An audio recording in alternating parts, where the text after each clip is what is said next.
Hey, what's up, everybody? This is Charles Tamansi, and welcome you guys to another episode of the Dreamerspro Show, where we cover everything from sports, hot topics, classic debates, entertainment, and we give you guys a fresh perspective on things and how we see them. And today, we got a pretty interesting show that we definitely want you guys to stick around for. But before we get into it, please make sure you like the video and subscribe to the channel. Now, as some of you may be aware, about a week or so ago, Stephen A. Smith made an appearance on the Dan Le Batard Show.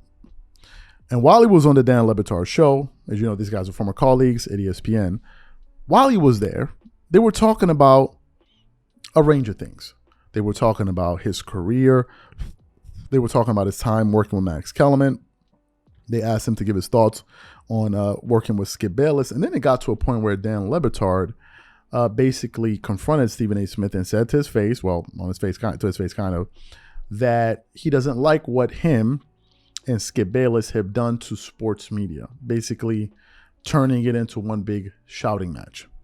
And Stephen A. Smith wasn't pleased to hear those comments, and he immediately fired back. In the process of him firing back, he then decided to start to go at independent creators and basically said that these people don't deserve to have a seat at the table. Because number one, they don't have the journalism background. Number two, they don't have the connections. Essentially, all they do is cut on a mic and they start talking and they put up clickbait titles and they found a way to monetize sports media. And they're the ones that are playing into this kind of dilution or watering down of sports media.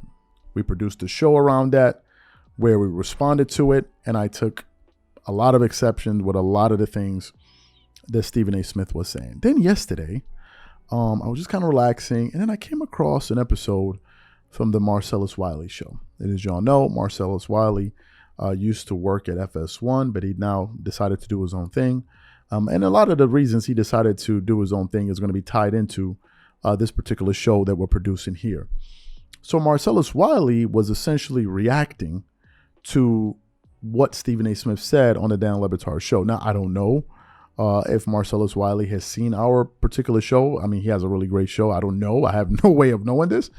But anyway, so he, and like he says in his own words, he approached the situation and he took a very nuanced approach to the matter. And what he said, I believe, perfectly exposes and it explains why Stephen A. Smith went after creators on the Dan Le Batard show.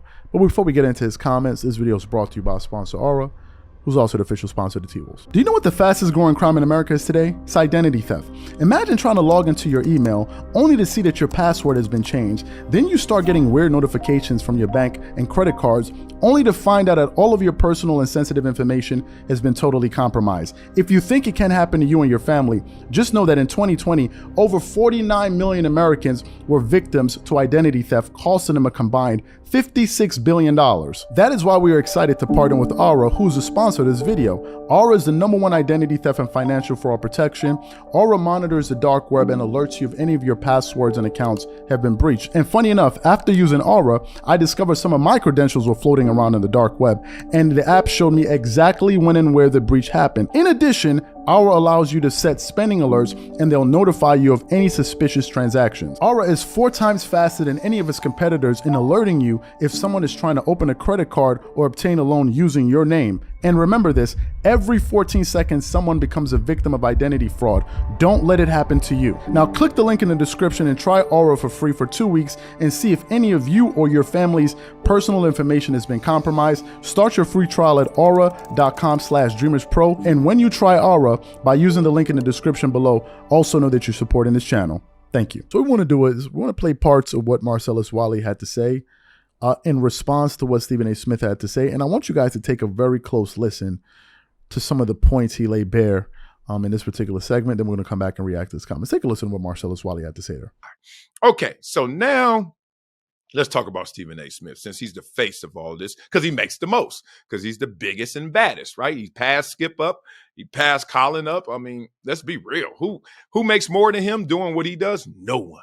Nobody. 12 million reported, right?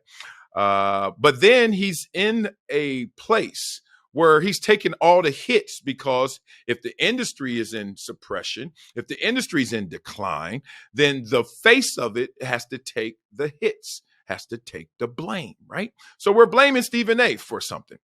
Even though Stephen A. started, 1993, journalist, worked his butt off, as he says. I'm a black man with a resume. Don't know what the hell black got to do with that, but he's a black man with a resume. Like, you got a resume, is all good.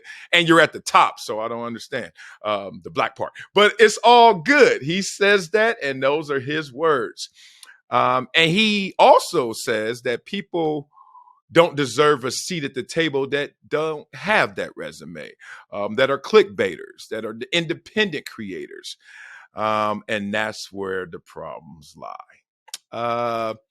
People hold on to theirs, tightly. They hold on to it in desperation. And Stephen A. is still holding on to his position as the king on the throne. And in that attempt to hold on to that, let's be real, he's noticing that things are changing, right? That they are taking shots at the throne. They are throwing rocks at his crown. And some of them are connecting. The thing is, Stephen A. knows that now he has to have a toe in this independent space. And he noticed it because his bosses told him he had to have it. Let's talk about this transition, because there was a day, and I remember it, when ESPN, where I was working at the time, placed a big bet. And I wouldn't say an early bet, but it was a big bet because it was major media saying we have to lean into social media. And at that time, it was Twitter. Like, everyone get on Twitter. And everyone go on Twitter and just try to get you a fan base and get people to watch the shows and, give them little behind the scenes peeks at your life and content. And obviously Skip Bayless ran with that. Like, Skip Bayless literally would tweet out his show and then go on air and do the show. And people were watching it, right? So it worked. But they didn't bet on the independent space in terms of content creation at that time. I think that caught them by surprise. I think major media was caught by surprise how many people would just be at home, like me now. But then, like 2013, those early adopters or whatever, it's a Joe Rogan, 2017, a Pat McAfee, whatever it may be, those guys, they didn't think that they would go home and actually not only create content, but gain such massive audiences, greater than the ratings suggest. Let's be real. The ratings is tough. Nielsen is still dragging their feet, and I don't think they're doing it intentionally, but it's kind of hard to curate all this. You got to imagine, there's a linear cable stream, right? There's a linear cable watcher, and that person sitting at home like, oh, man, I'm watching ESPN, cool, and they're getting that typical rating. And do you know, for like per hour, the most that people watch is 15 minutes? Like, per hour, the most. And that's like, so all across the board, ratings are down. And so then the bet was on Twitter. Then the bet was on Instagram, and like, make yourself more glam and make yourself more popular, right? But the bet wasn't on YouTube. And did y'all notice all of a sudden the same show and shows and personalities that were on their show, let's say First Take, all of a sudden, all the clips are on YouTube. And then all of a sudden, the actual hosts, the co-hosts, were also on YouTube. Now you need a podcast to go with your show. Look at FS1. What's right with Nick Wright, or what's wrong with Nick Wright, excuse me. And I love Nick Wright. That dude's a beast. What's wrong with Nick Wright, right?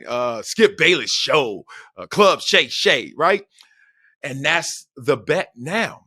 And they're hedging their bet because they were realizing, hey, everybody's not tuning in to these shows. The ratings at FS1, let's use those because I know those because I was there last. Average viewership for Undisputed, the biggest show, 150, 200,000 max. Woo! Club Shay got 1 million plus subscribers himself. And those views, every time I look, is millions. Then you can't make the apples to apples comparison, because you would really have to say what would happen if they put Undisputed exclusively on the internet versus Club Shay, which is exclusively on the internet. But you get the point. they're like, dog, people are tuning in to Club Shay Shay more than they tune in to Undisputed. I found this particular segment of his show to be very, very educational. I learned a lot listening to that segment there. Let's get into some of the things that he said. Number one, he spoke about the role advertisers play in this entire conversation. Advertisers want to go where the people are. And big media platforms or big media companies are understanding that, wait a minute, these people are really no longer on TV, or their their behaviors is beginning to change. We now see these people going to YouTube. First, we thought that we're going to go to Twitter and then Instagram, but now we're realizing that these guys are going to YouTube. So that's the first thing. They thought it would be on Twitter and all of these places. And then he started to basically explain how that's the reason you see people like Nick Wright with his own podcast, Shannon Sharp with his own podcast, Skip Bayless with his own podcast. Now you see Stephen A. Smith with his own podcast, because they understand you can go directly to the consumers because the eyeballs are there. He also said something else that I thought was quite interesting, which was the average audience retention. He said the average audience retention, and it's on the high end, on television is about 15 minutes. All right. That was a bit surprising. One would think, given the fact that some of these shows are like an hour, 2 hours long, that the audience retention would be much higher. I found that to be interesting as well. He also brought up another point, which is the daily viewers. He said he used the show of, Undisputed, that they get about 150,000 daily viewers. Now, I can tell you for free that there are people on YouTube that have sports shows that get 100,000 views a day. There's some that get 200,000. There's some that get 300,000 viewers every single day, because these are shows. Every single day. There are. And there are people that get more than that. And that's a disconcerting number when you think about it, because you're like, wait, you have 150,000 daily viewers? And then you look at these other guys on YouTube and they're getting similar or even bigger numbers. That may also be alarming. And maybe some of these guys are realizing, wait a minute, this is where it's at right now. And he said that's the reason he himself understands that. The other thing he spoke about is the financial aspect of this, which is he's realizing that you can make more money being independent than you can working for one of these companies, and you have more freedom. And you own your own IP.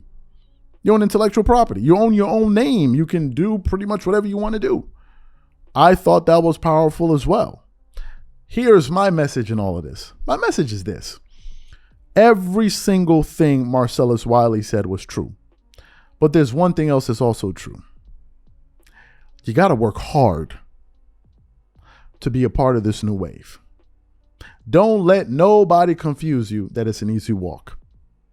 Some people may have a little bit of a push. They may have a little bit of tailwind helping them get to where they want to go. These are people that probably worked on TV, etc. But the fact of the matter is, you got to put in the hard work. And your audience has to be real. It has to be organic. Like, we're talking about real people. You're not buying subscribers here. They got to be real, right? So to me, it doesn't change that. And what I say that to say that even though Stephen A. Smith and all of these guys have to come on YouTube or plan to come on YouTube, you still got to put in that work. And I think one of the biggest mistakes these guys are making is thinking that you can approach YouTube the way you approach TV. It doesn't work like that. How do I know? Because we've been doing it for 4 years and we have 2,000 videos. So I'm literally speaking from direct experience. I'm not speaking from something that I read. I'm speaking from direct experience. So I found that particular segment that he produced to be extremely educational. And I think that the reason he said that was because Stephen A. Smith views people like us at Dreamerspro and others that are bigger than us and are people that are going to be probably bigger than us as threats. 100%. 100%. I know for a fact that Dreamerspro is on his way there because, number one, we work very, very hard. And it's just a matter of time that we're going to be one of the preeminent voices in sports media, especially in, as it pertains to the NBA. I know this. And we put in the work. You can say everything you want to say about our channel and these guys, they don't have the back. But one thing you cannot say is that we're trash. We work very hard at it. So that's why I got offended when Stephen A. Smith tried to reduce us all the way down to clickbait and turning on a mic and talking. That's my take.